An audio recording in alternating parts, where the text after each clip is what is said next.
সুফি সদরুদ্দীন আহমদ চিশতি রহমাতুল্লাহ কোরআন দর্শন তাফসির গ্রন্থে সূরা মুহাম্মদের ২১ নং আয়াতের ব্যাখ্যায় বলিয়াছেন, কতল কর্মে যাহাদের অনীহা তাহাদের জন্য সালাতুল উস্তার পরিবর্তে বা স্থলে সাধারণ সালাত কর্ম করাই বাঞ্ছনীয়।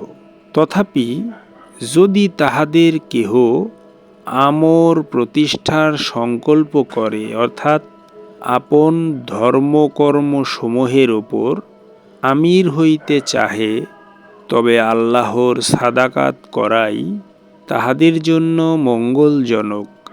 কর্মের ওপর আমির হওয়া অর্থ আপন ধর্মরাশির ওপর কর্তা হইয়া যাওয়া। আল্লাহর সাদাকাত করা অর্থ বিষয় রাশির উপর সালাত কায়েম করা।